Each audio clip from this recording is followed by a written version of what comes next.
എല്ലാവർക്കും നമസ്കാരം. എല്ലാവർക്കും നകുലൻസ് കിച്ചണിലേക്ക് സ്വാഗതം. ഓണസദ്യയുടെ ഭാഗമായി ഞാൻ ഇന്ന് തയ്യാറാക്കുന്നത് പൈനാപ്പിൾ പച്ചടിയാണ്. ഇതിനു മുൻപ് സാമ്പാറിൻ്റെ ഒരു വീഡിയോ ഇട്ടിട്ടുണ്ട്, അപ്പോൾ അതെല്ലാവരും പോയി കാണണം.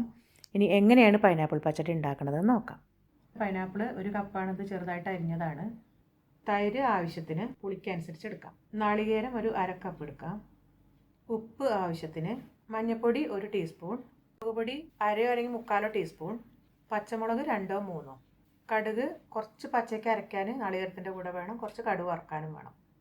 ശർക്കര 1 2 അച്ച്, അത് മധുരത്തിനനുസരിച്ച് എടുക്കാം കേട്ടോ. പിന്നെ പഞ്ചസാര ഓപ്ഷണലാണ്, അത് പഞ്ചസാരയാണെങ്കിൽ പഞ്ചസാര എടുക്കാം. ഞാനിവിടെ ശർക്കരയാണ് എടുക്കുന്നത്.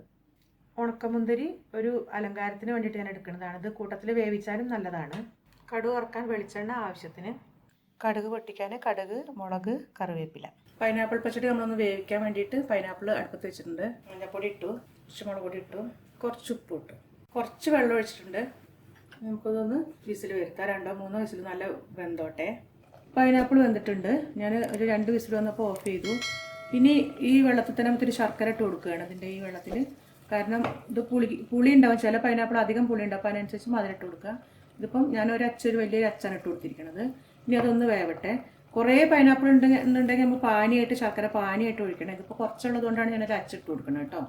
പൈനാപ്പിൾ പച്ചടിക്ക് ഞാൻ അരയ്ക്കാൻ പോണത് ഒരു പച്ചമുളക്, കുറച്ച് കടുക്, കറിവേപ്പില, നാളികേരം, ഇനി കുറച്ച് തൈരും കൂടി ചേർത്താണ് അരയ്ക്കണം. തൈരും കൂട്ടി അരയ്ക്കണം എന്താ വെച്ചാൽ വെള്ളം അധികം ആവണ്ടെന്ന് വിചാരിച്ചിട്ടാണ്. ഇതിൽ പുളി ഇല്ലെങ്കിൽ നമുക്ക് അവസാനം കുറച്ചും കൂടി തൈര് ചേർത്ത് കൊടുക്കാവുന്നതാണ് കേട്ടോ. പൈനാപ്പിൾ വെന്ത് ശർക്കരയൊക്കെ അലിഞ്ഞ് ശരിക്കും വറ്റിയിട്ടുണ്ട്. ഇനി നമുക്കതിലേക്ക് അരപ്പ് ചേർക്കാം. ഇത് തൈരും ഒക്കെ കൂട്ടി അരച്ചതാണ്. പൈനാപ്പിൾ പച്ചടി റെഡി ആയിട്ടുണ്ട്. ഇനി നമുക്ക് ഒന്ന് കടുക് വറുത്തിടാം.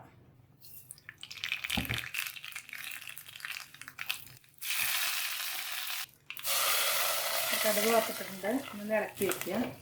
നമുക്ക് പാത്രത്തിലേക്ക് എടുക്കാം. പൈനാപ്പിൾ പച്ചടി റെഡി ആയിട്ടുണ്ട്. ഞാനിതിൻ്റെ മേലെ അലങ്കരിക്കാനായിട്ട് കുറച്ച് കറുത്ത മുന്തിരി ഉണങ്ങിയതാണ്, അത് വെച്ചിട്ടുണ്ട്. ഇനി ഈ മുന്തിരി ഇട്ടിട്ടും വേണമെങ്കിൽ വേവിച്ചെടുത്താലും നല്ല ടേസ്റ്റ് ഉണ്ടായിരിക്കും. അപ്പോൾ ഇതെല്ലാവരും ട്രൈ ചെയ്യണേ.